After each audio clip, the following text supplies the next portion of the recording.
Okay, so our first dude looks like the revolutionaries want him acquitted, but my family, okay, that's a good, or the family want him in prison. The common folk want him in prison. Okay, it's a two-page case file. It's a big one. Hierarchy. Oh, okay. A judge of the Revolutionary Tribunal, generally considered a drunkard and a gambler, a protege of Raymond Devoyer, who introduced him to the world of law and regulations. In private, he is an unremarkable character. I see, so this must be the character tree here, and Robespierre, if we know anything about history, he's a big player. Okay. So it's a two-page case file. We got Steptoe over here, and we'll just call him Pirate Man, because he looks like a pirate. Oh. The case file compiled by Charles Etienne. An assault. One of the local merchants, Guy Denal, went to the National Guard station near the halls.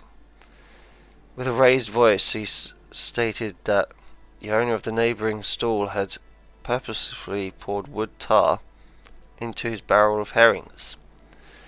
What a nasty trick to pour on your poor old barrel of herrings. For this purpose, for this supposed crime, Demal demanded a proper punishment. Soldiers went to the halls and established that the herrings did indeed taste awful. Since there was no evidence of the crime, they did not take any action. A few hours later, the guards returned to the halls. This time, it was the formerly accused Jean Courbis who called for them, and there was a plethora of evidence on site. The clearest being Denal himself smashing his neighbour's stall with a long wooden pole in front of witnesses. Okay. I would like to report that Citizen Courbis does not pay the city for his stall.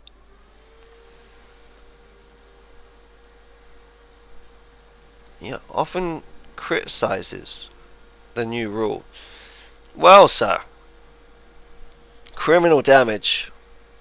I mean, it says assault here. I mean, surely it should be criminal damage. He didn't beat the guy up, he just smashed up his stall. What is your name? Guy Denal.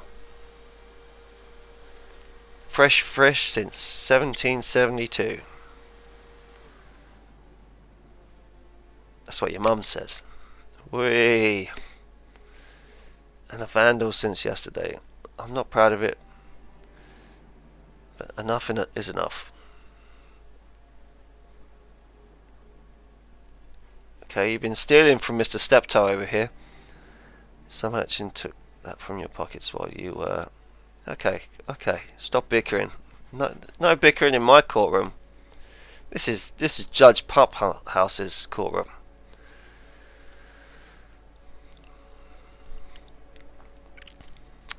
Systematically opposing the jury may lead to consequences. Okay, well, let's have a look at the notebook here. You know what?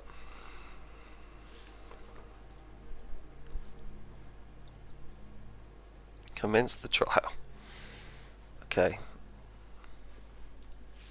I guess we'll commence the trial. Sure.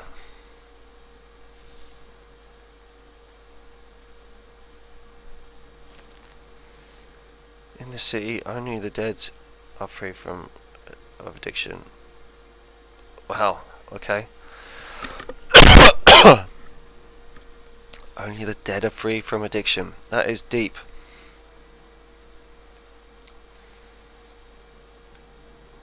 Let's unlock a question, shall we? The wooden pole was, of course, the instrument of the crime.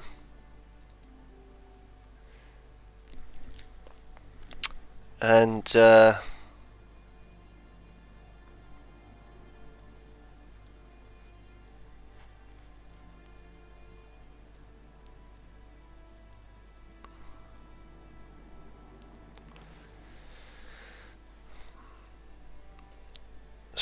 the stool was obviously the crime scene. Yes, good.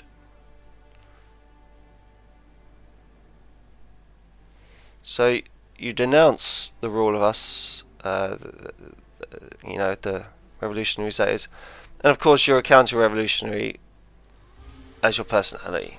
Okay, so all the nice questions are unlocked.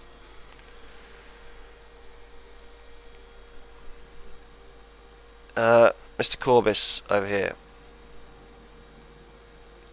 What products does Citizen Corbis sell?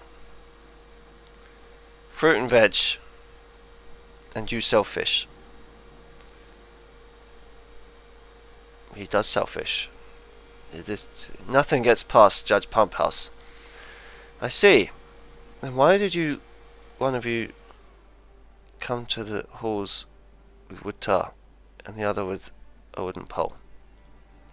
Citizen. That stick must have been lying near the stool. Corbis, however, clearly planned his actions. But he did.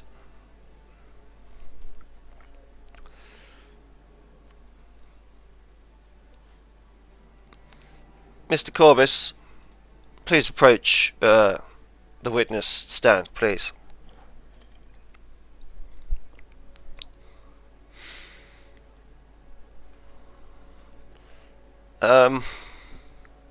Okay, I found none of this out. Let's have a look at the case file. The very voice stated the onion name installed had purposely poured wood tar into his barrel of herrings. For this supposed crime, yeah, okay, tasted awful. A few hours later, the guards returned to the halls. This time, it was formally accused Sean Corbis, who called for them, and there was a plethora of evidence on site. Okay. Smashing, isn't it? Okay, yeah, sure. And Citizen Corbis does not pay city for a store. Ah! So this is Mr. Corbis. Do you really dispute the new order? Is that a no? Of course it is. I'm a merchant, not a politician. Okay.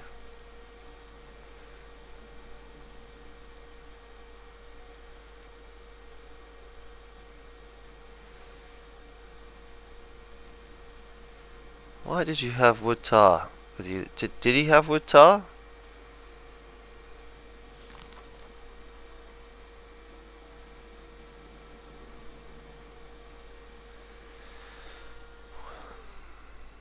Okay.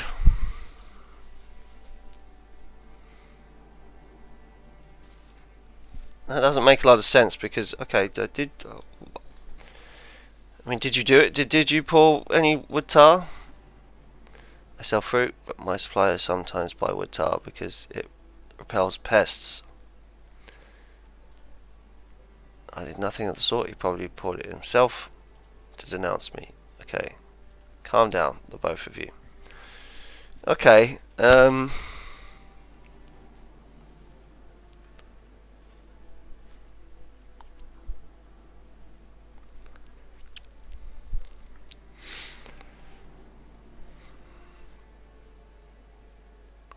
he doesn't pay us any money. So we're going to try and get him to be let off. We have found your denunciation certificate. Why did you write it? Because I started selling sprats. Ah, okay, so you're selling fish as well then. You're not just selling fruit and veg. Okay. Out the city. Every store play. Yeah, of course.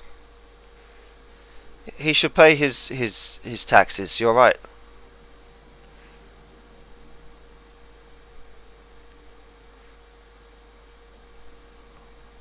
Trying to avoid the royal taxes. You only started after. Okay.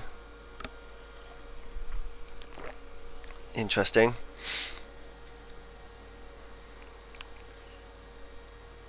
It would appear that your conflict has continued for some time. And that scoundrel placed his stall where mine should be, next to the entrance. Okay.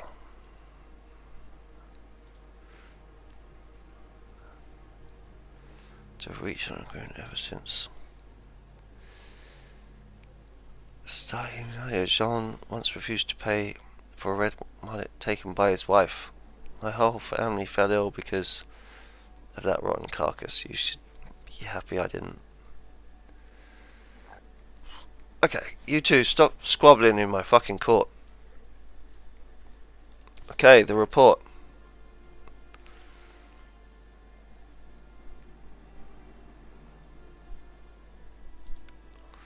Sure. The notebook here. The verdict form. Surely. I mean, don't I have to match up anything? Surely I should be able to match up stuff. I'm going to let this guy off. You don't pay your taxes. He probably did us a favour shutting you down.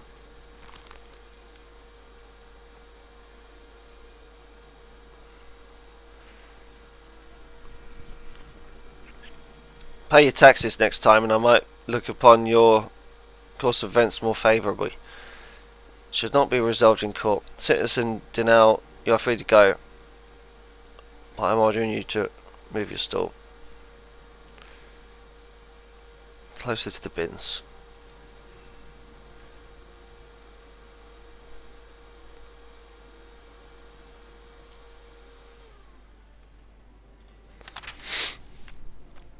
Okay, so the people don't like us. Yeah, the common folk. Yeah. Yeah. But the revolutionaries like us a bit more. Okay, well, fair enough. Moving on. After the trial, click to move on to the next part. Enemy at the courthouse. Who is this? You're making the wrong choices and foregoing justice. I think it's fair justice, to be fair with you. I mean, we've lost a little bit of influence maybe, but come on. I just split the two guys up, you know. Fuck it. Move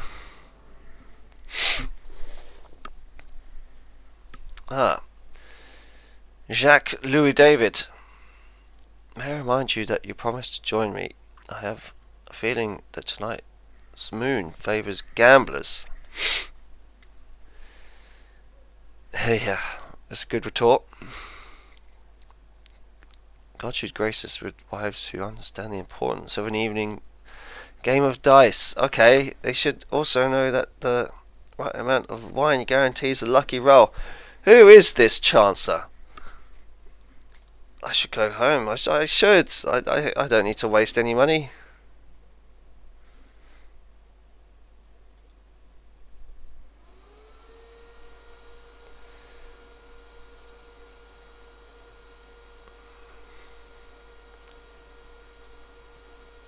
Here is a politician.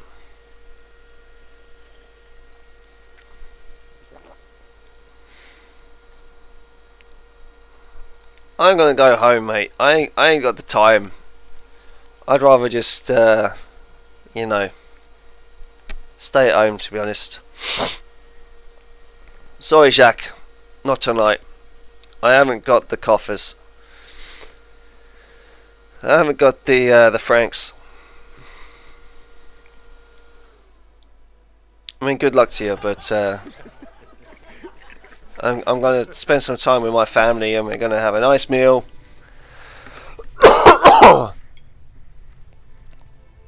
nice mushy peas, mashed potato, a nice bit of beef or beef. Nice little bit of beef for dinner. And I'm going to look at my beautiful wife and I'm going to think, oh, how lucky I am. Wee wee. Tomorrow's another day. The evening at the judge's house.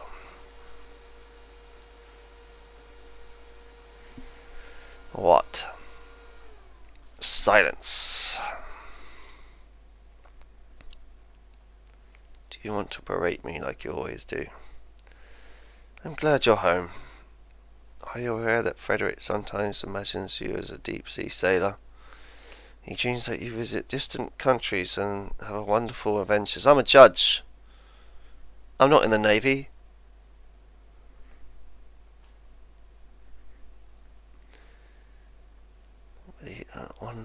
Okay. You'll want that. I don't want to watch the storm blow your lifeboat away and bury it beneath the waves. There are no waves. The storm is getting closer. Dark clouds already hanging over the shore. Just wait until they finish building the guillotine. Your oars will break at once, and the waves will take you to a place you'll wish you'd never set foot on. Poetic. A place without us. I came home, didn't I? Maybe I've learnt my lesson. Maybe I just want to be a family man now. Your family loves you, but he won't find you in the darkness that has already begun to reach for you. Wow, she's deep, isn't she? Wow. Cool. My relations with the family have gone down somewhat. So, family focus. So, I mean, the youngest one still quite likes us. My wife seems to, family actions. Upon returning home, you can decide how you would like to spend the rest of your day.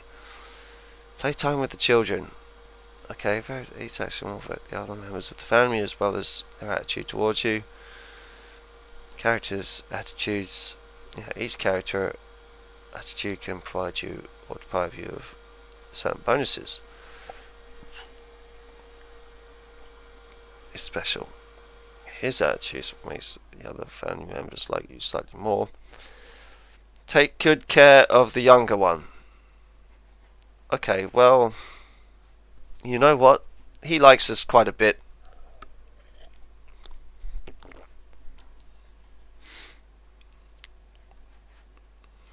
Okay. Alderic Fidel. He's my granddad. Right. A demonstration. Reading together.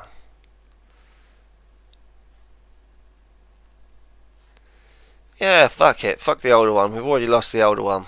He's a man. There's nothing we can do, but we can, read with the other three. That'll be fine. Yeah, there's nothing like sitting with your family with a good book next to a warm fire. Let's be a family man. We've learnt our lesson. Well, whatever. Let's improve the relations with the wife. Oh, the wife didn't... Wow, okay.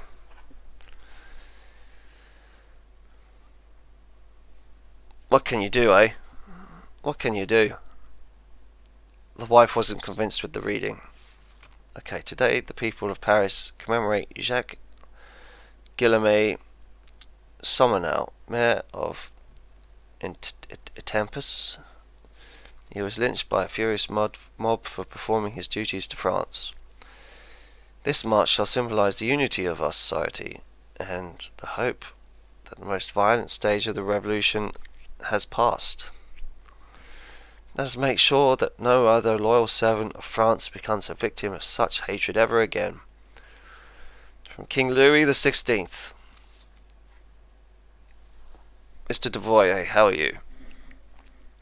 He was a good loyal officer, was he? Those bastards linched him for observing the law. Will you join me at the march? Well, I mean, if he was just observing the law, sure, but maybe the law was... Maybe we don't want to piss off the common folk, but you know what? The law is the law. You know, in Britain, the law is separate from politics, and you know, unless the law changes,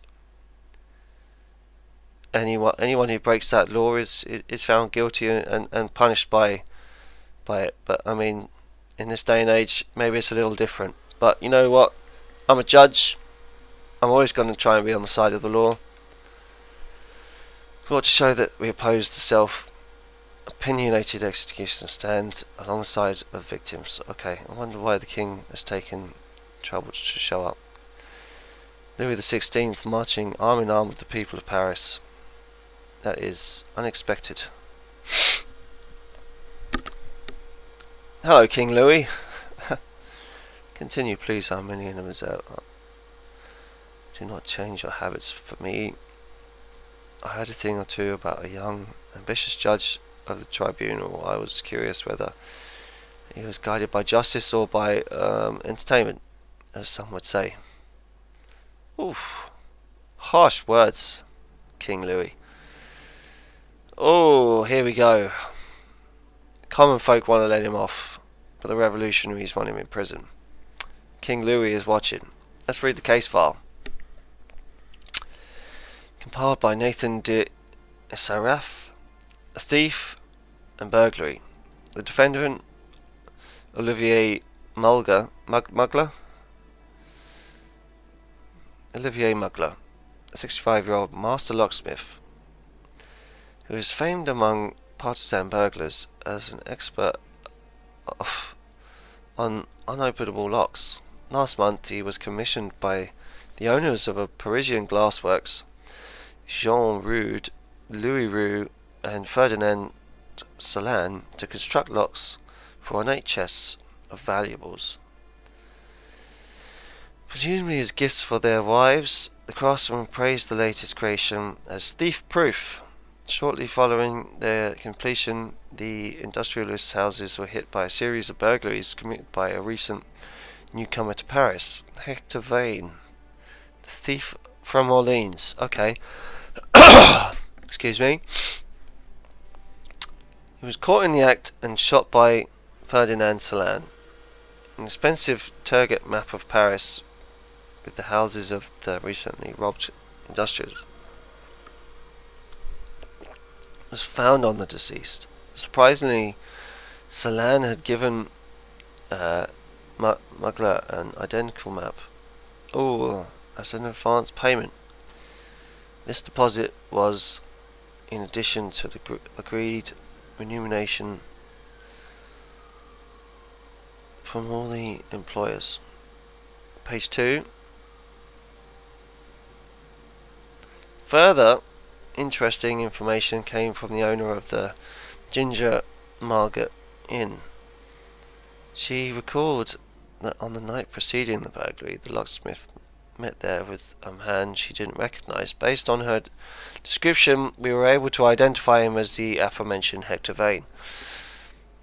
The men allegedly engaged in an evening of drinking sponsored by Mugler. Okay, interesting.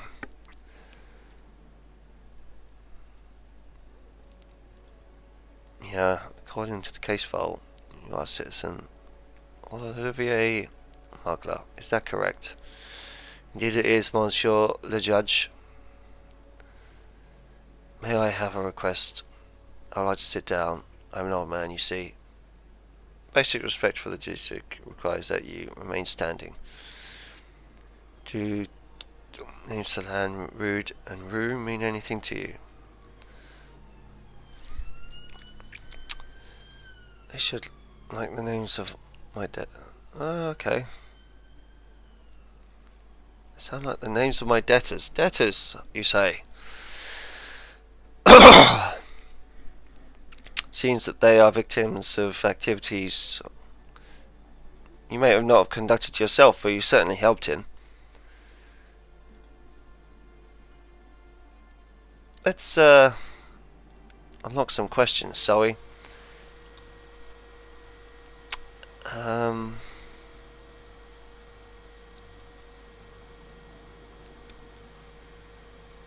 map of Paris is a little bit of evidence there. You are a master locksmith, of course.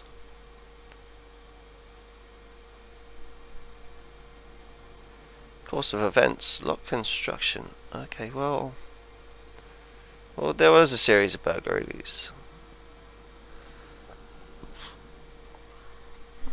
I mean, extenuating circumstances because he was a famous thief, but sure. Drunken evening. I mean, that's a course of events, right? Yeah. The accusation is you constructed the locks and you told the guy how to fix them. That's an incorrect link. Okay.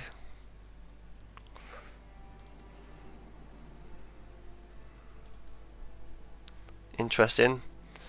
Marks on the map. Famous thief. Well, okay. Well, you set up the locks. Marks on a map are evidence of where they live, so that's evidence.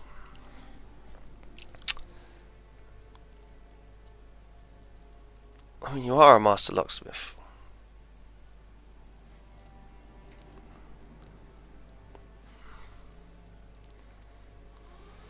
Extenuating circumstances are the fact that the other guy is a famous thief. How can that be an incorrect link?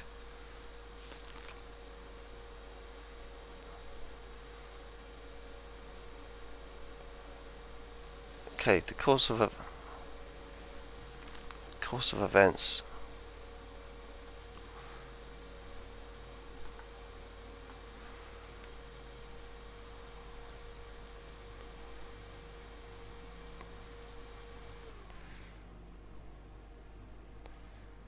Well, is there evidence that you're a master locksmith?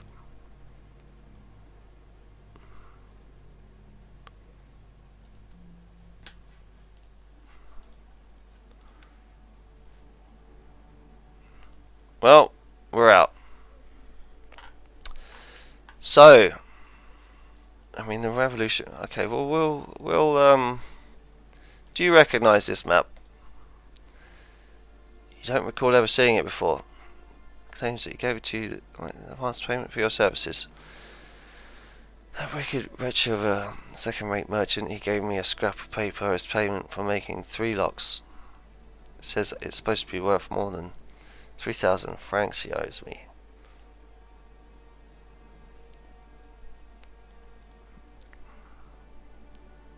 Does this map belong to you? It does not.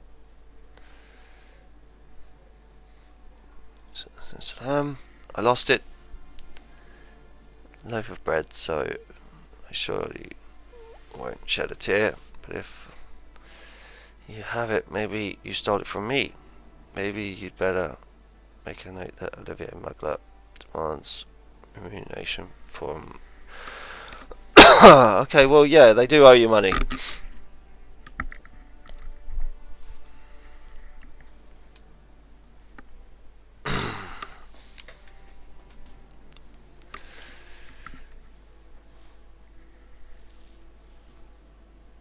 How much do you charge for your services? 3,000 francs. It is a very tidy sum. True. Indeed, that's how much it costs to have a high quality locks made by a master with nearly 50 years of experience, and those bastards never paid me a single franc. Not a franc. I'd beat that money around out of them. I'm far too old for that. Well, sure.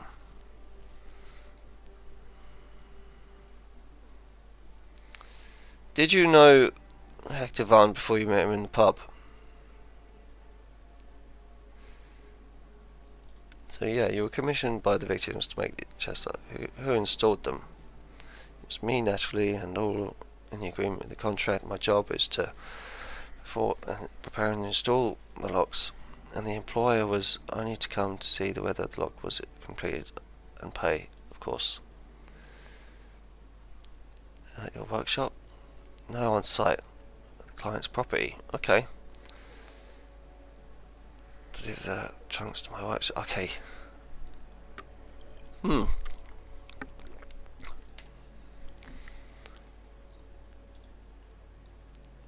I get there, blindfold. Okay. Just don't be fucking sarky with me, you sarky bastard. I can chuck you in jail if I want.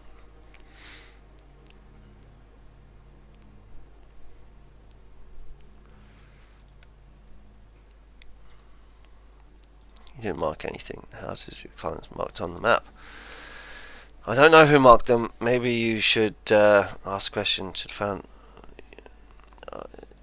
Right, yeah. But he's dead. He's been shot, so we can't ask him.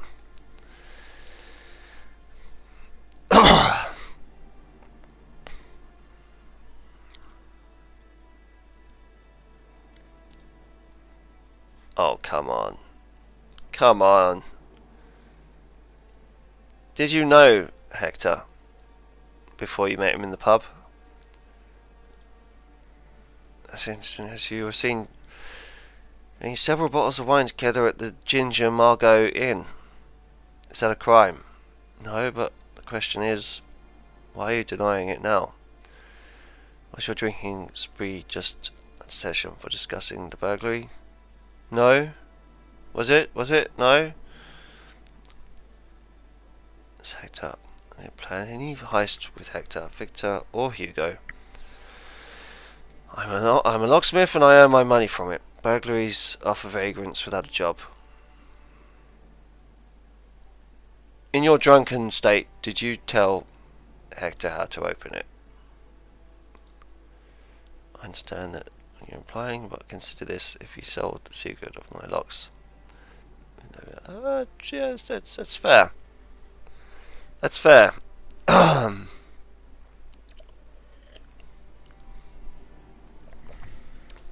That's a fair point. Let's have a look at the hierarchy here. We'll look back on that. Yeah, so you were owed money.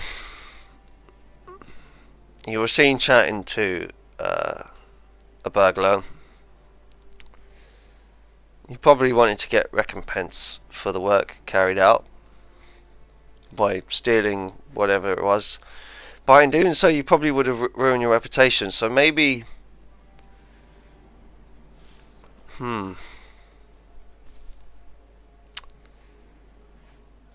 Let's have a look here.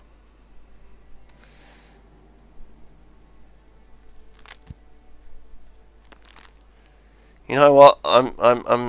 It doesn't all add up.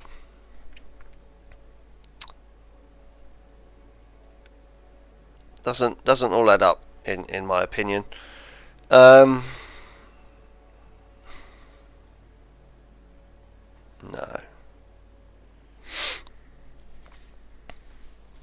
I mean, it doesn't add up. I mean, sure, you were owed money. I mean, is that justice? Robbing someone who owes you money? I mean, that's not really the law, is it? I mean, sure, you didn't do the robbing, but I mean, if they would have been successfully picked by the master dude, then your reputation would have been ruined. So why would a man... I mean, 3,000 francs is quite a lot.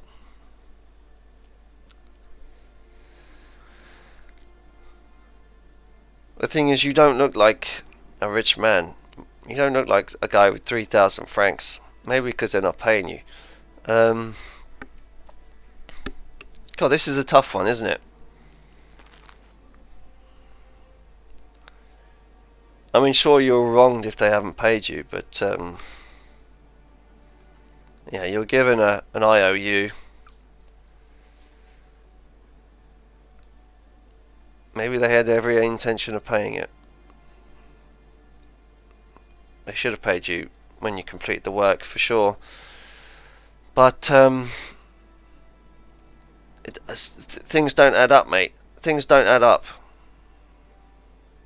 They just don't add up. I'm sorry, but you know, you were seen talking to the burglar. The burglar was found.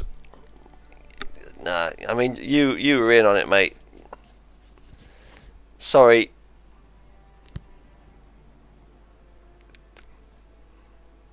It's not outrageous, madam. It doesn't add up.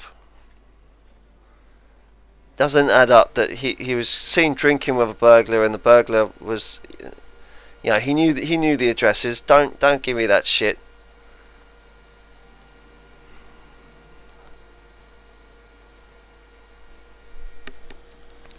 Yes, I'm completely certain of his fucking guilt. I mean, sure, he wouldn't ruin his own reputation, but I mean, he was owed money. You know, when people are owed money, that maybe they don't think as straight. But I mean, I can't take the risk. The clue, strong evidence, and when you burn it for the judge at least. But yeah, and it doesn't matter what you have to say. Better take us into account in the future. I'll try, but the thing is, it doesn't add up. He was owed money.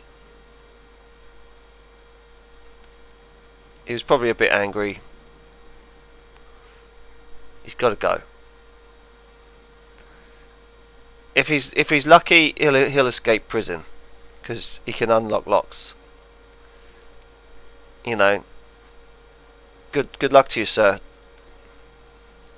See you later.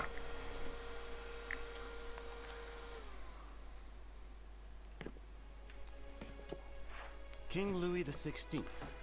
There were people who truly loved him. He reminded the French they had noble ancestors. Well, yeah, sure. House of Capet.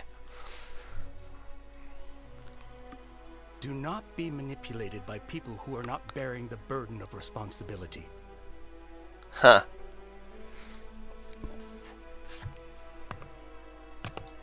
This saddened me. Someone had advised him to say that. Someone who was well aware of the cold, inevitable wind of change.